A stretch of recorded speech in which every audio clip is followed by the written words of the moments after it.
ಬುದ್ಧಿಮಾಂದ್ಯ ಹಾಗೂ ಅಂಧ ಮಕ್ಕಳ ಆಶ್ರಮದಲ್ಲಿ ಹುಟ್ಟುಹಬ್ಬ ಆಚರಣೆ. ಶಿಡ್ಲಘಟ್ಟ ಸಮಾಜಮುಖಿ ಕಾರ್ಯಗಳಿಗೆ ಆದ್ಯತೆ ನೀಡುವ ಮೂಲಕ ಹುಟ್ಟುಹಬ್ಬಗಳನ್ನು ಅರ್ಥಪೂರ್ಣವಾಗಿ ಆಚರಿಸುವ ಸಂಸ್ಕೃತಿ ಬೆಳೆಸಬೇಕಿದೆ ಎಂದು ಹಸಿರು ಉಸಿರು ಟ್ರಸ್ಟ್ ಅಧ್ಯಕ್ಷ ಡಾಕ್ಟರ್ ಶ್ರೀನಿವಾಸ್ ಹೇಳಿದರು. ನಗರದ ಬುದ್ಧಿಮಾಂದ್ಯ ಹಾಗೂ ಅಂಧ ಮಕ್ಕಳ ಆಶ್ರಮದಲ್ಲಿ ಹಸಿರೇ ಉಸಿರು ಟ್ರಸ್ಟ್ ಮತ್ತು ಕದಂಬ ಸೈನ್ಯ ವತಿಯಿಂದ ಆಯೋಜಿಸಿದ ಅಧ್ಯಕ್ಷ ಡಾಕ್ಟರ್ ಶ್ರೀನಿವಾಸ್ ರವರ ಸುಪುತ್ರಿ ಕುಮಾರಿ BS ಕೀರ್ತನ ರವರ 4ನೇ ವರ್ಷದ ಹುಟ್ಟುಹಬ್ಬ ಹಾಗೂ GN ವೇಣುಗೋಪಾಲ್ ರವರ ಹುಟ್ಟುಹಬ್ಬದ ಆಚರಣೆ ಕಾರ್ಯಕ್ರಮದಲ್ಲಿ ಅವರು ಮಾತನಾಡಿದರು. ಇಂದು ಮಾನವನ ದುರಾಸೆಯಿಂದ ಮರಗಳ ನಾಶ, ಕೆರೆ ಕೊಳಗಳ ಒತ್ತುವರಿ ಸೇರಿದಂತೆ ಪ್ರಕೃತಿ ವಿನಾಶದ ಘಟನೆಗಳು ಹೆಚ್ಚಾಗುತ್ತಿವೆ. ಆದಷ್ಟು ಮರಗಳನ್ನು ರಕ್ಷಣೆ ಮಾಡಿ ಗಿಡಗಳನ್ನು ಬೆಳೆಸಬೇಕು ಎಂದು ಹೇಳಿದರು. ಇದೇ ವೇಳೆ ಹುಟ್ಟುಹಬ್ಬಗಳಿಗಾಗಿ ದುಬಾರಿ ಸಮಾರಂಭಗಳಿಗೆ ಹೆಚ್ಚಿನ ಖರ್ಚು ಮಾಡುವ ಬದಲು ಅನಾಥಾಶ್ರಮ, ಬುದ್ಧಿಮಾಂದ್ಯ ಹಾಗೂ ಅಂಧ ಮಕ್ಕಳ ಆಶ್ರಮಗಳಲ್ಲಿ ಆಚರಿಸಿ ಮಕ್ಕಳಿಗೆ ಆಹಾರ ಮತ್ತು ಅಗತ್ಯ ವಸ್ತುಗಳನ್ನು ನೀಡಿದರೆ ಅದು ನಿಜವಾದ ಸೇವೆಯಾಗುತ್ತದೆ ಎಂದು ಹೇಳಿದರು. ಆದಷ್ಟು ಮರಗಳನ್ನು ರಕ್ಷಣೆ ಮಾಡಿ ಗಿಡಗಳನ್ನು ಬೆಳೆಸಬೇಕು ಎಂದು ಹೇಳಿದರು. ಇದೇ ವೇಳೆ ಹುಟ್ಟುಹಬ್ಬಗಳಿಗಾಗಿ ದುಬಾರಿ ಸಮಾರಂಭಗಳಿಗೆ ಹೆಚ್ಚಿನ ಖರ್ಚು ಮಾಡುವ ಬದಲು ಅನಾಥಾಶ್ರಮ, ಬುದ್ಧಿಮಾಂದ್ಯ ಹಾಗೂ ಅಂಧ ಮಕ್ಕಳ ಆಶ್ರಮಗಳಲ್ಲಿ ಆಚರಿಸಿ ಮಕ್ಕಳಿಗೆ ಆಹಾರ ಮತ್ತು ಅಗತ್ಯ ವಸ್ತುಗಳನ್ನು ನೀಡಿದರೆ ಅದು ನಿಜವಾದ ಸೇವೆಯಾಗುತ್ತದೆ ಎಂದು ಹೇಳಿದರು. ಕಾರ್ಯಕ್ರಮಕ್ಕೆ ದೀಪ ಬೆಳಗಿಸುವ ಮೂಲಕ ಚಾಲನೆ ನೀಡಲಾಯಿತು. ಬಳಿಕ ಕೇಕ್ ಕತ್ತರಿಸಿ ಹುಟ್ಟುಹಬ್ಬವನ್ನು ಸಂಭ್ರಮದಿಂದ ಆಚರಿಸಿ ಶುಭಾಶಯಗಳನ್ನು ವಿನಿಮಯ ಮಾಡಿಕೊಂಡರು.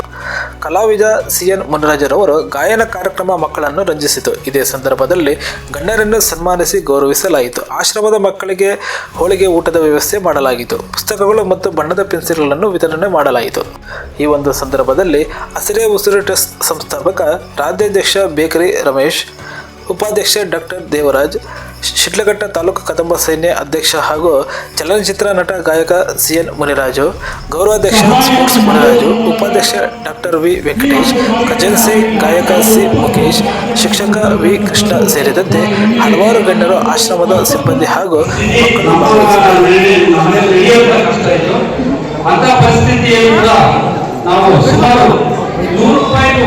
ಮಕ್ಕಳು ನಾವು ಆ ಕಾಲದಲ್ಲಿ ಒಂದು ಕರ್ನಾಟಕ ರಾಜ್ಯಕ್ಕೆ ಒಂದು ಸೆಲೆಕ್ಷನ್ ಆಗಬೇಕಾದ್ರೆ ನಾನು ಇವತ್ತು ನೆನೆಸ್ಕೊತೀನಿ.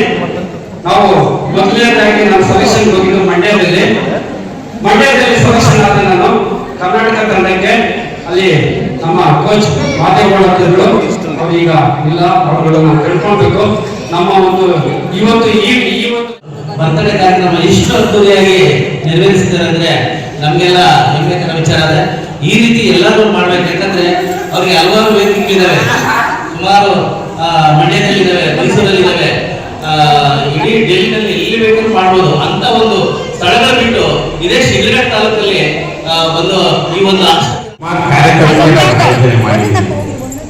ತುಂಬಾ ದೊಡ್ಡ ಗಣ್ಯ ವ್ಯಕ್ತಿತ್ವಗಳು ವೇದಿಕೆ ಹಾಕಿಕೊಂಡಿದೆ. ಇಡೀ ಕರ್ನಾಟಕದಲ್ಲಿ ಸುಮಾರು ಜಿಲ್ಲೆಗಳಲ್ಲಿ ನನಗೆ ಅಭಿಮಾನಿಗಳಿದ್ದಾರೆ. ನನಗೆ 5,000 ಜನ ಫೇಸ್ಬುಕ್ ಅಲ್ಲಿ ಕಳಿಸಿದ್ದಾರೆ, 9,000 ಜನ ಕಾಂಟ್ಯಾಕ್ಟ್ಸ್ ಇದ್ದಾರೆ. ಆ ತರ ಇದ್ದು ನಾನು ಈ ಏನಾಮಿ ಕಾರ್ಯಕ್ರಮ ಬರಲೇಬೇಕಂತ ಹಲವಾರು ಕರ್ನಾಟಕ ರಾಜ್ಯಾದ್ಯಂತ ಧ್ವಜಸ್ತಂಭಗಳನ್ನು ನೆಟ್ಟಿದ್ದಾರೆ. ಅದ್ರ ಜೊತೆಗೆ ಲಕ್ಷಾಂತರ ಸಸ್ಯಗಳನ್ನು ತಂದು ಆ ಶಾಲೆ ಆವರಣಗಳಾಗಿರ್ಬೋದು, ಆ ಪರಿಸರ ಒಂದು ಪರಿಸರವನ್ನು ಸೃಷ್ಟಿಸಿದ್ದಾರೆ. ಆ ಸಸ್ಯಗಳನ್ನು ನೆಟ್ಟಿಸಿ ಇವತ್ತು ಒಂದು ಗಿಡವನ್ನು ನೆಟ್ಟಿ ಆ ಗಿಡ ಮರವಾಗಿ ಬೆಳೆದು ಆ ಮರದ ಕೆಳಗೆ ಎಷ್ಟು ಜನಕ್ಕೆ ಆ ಗಾಳಿ ಕೊಡುತ್ತೆ, ಆ ತಂಪಾದ ಗಾಳಿ, ಆ ಹಿತವಾದ ಗಾಳಿ. ಇವತ್ತು ವನ್ಯ ರಕ್ಷಣೆ ಮಾಡಬೇಕು, ನಮ್ಮ ಕಾಡನ್ನು ಉಳಿಸಬೇಕು, ನಾಡನ್ನು ಬೆಳೆಸಬೇಕು ಅನ್ನೋ ನಿಟ್ಟಿನಲ್ಲಿ ಹಸಿರೇ ಉಸಿರು ಟ್ರಸ್ಟ್ ಕಾಡು ಮತ್ತೆ ಈ ಮನೆ ನಂದು, ಇಲ್ಲಿರುವಂತವರು ನಮ್ಮ ಅಕ್ಕ ತಂಗಿಯರು, ಇಲ್ಲಿರುವಂತ ನನ್ನ ಬಂಧುಗಳು, ಇಲ್ಲಿರುವಂತ ನನ್ನ ತಾಯಿಯಂದ್ರು ಅಂತ ಮನಸ್ಸಲ್ಲಿ ತಿಳ್ಕೊಂಡು ಅದನ್ನ ಶಾಶ್ವತ ಉಳಿಸ್ಕೊಂಡು ಆ ಮನೆಯೊಳಗೆ ಹೊರಗಡೆ ಕಾಲ ಹಾಕಿ ಅದೇ ರೀತಿ ಈ ಕದಂಬ 21 ಜಿಲ್ಲೆಗಳಲ್ಲಿ ಈ ಕೆಲಸ ಎಲ್ಲೂ ಹೆಣ್ಮಕ್ಳು ಮೇಲೆ ಕಂಪ್ಲೇಂಟ್ ಇದ್ದಾರೆ. ಗಾಡಿ ಸಂಘಟನೆ ಮೊದಲನೇ ವ್ಯಕ್ತಿತ್ವ ರಾಜಕೀಯವರು. ಹಾಗಾಗಿ ಇವತ್ತಿಂದ 3 ದಿನಕ್ಕೆ ನಮ್ಮ ಟ್ರಸ್ಟ್ ಅಲ್ಲಿ ಒಂದು ಅವಕಾಶನ ಅವರನ್ನು ನಡೆಸ್ಕೊಳ್ತಾ ಇದ್ದೀವಿ. ನಮ್ಮ ರಾಜಕೀಯವರು ರಾಜ್ಯದ ಗೌರವ ಅಧ್ಯಕ್ಷರಾಗಿ ಪ್ರಮಾಣ ಪತ್ರ ಸ್ವೀಕರಿಸಿದ್ದಾರೆ. 2ನೇದು ಇವತ್ತು ಬರ್ತಡೇ ಆಚರಿಸಬೇಕು, ಚಿಕ್ಕ ಮಗು ಬೇಕು ಇವರು ಕೂಡ ನಮಗೆ ಕಾನೂನು ಸಲಹೆಗಾರರಾಗಿ ಅಧಿಕಾರ ವಹಿಸಿದ್ದಾರೆ. ಶ್ರೀಯುತ ಮಹೇಶ್ ಬೇಗೂರು, ಇವರು ಯಡಿಯೂರಪ್ಪನವರ ತಂದೆಯವರು ಕೂಡ ದೂರ ಸಂಬಂಧಿ, ಅವರು ಕೂಡ ಸಂಘಟನಾ ಕಾರ್ಯದರ್ಶಿಯಾಗಿ ನಮಗೆ ಸಹಕಾರ ಕೊಡ್ತಾ ಇದ್ದಾರೆ.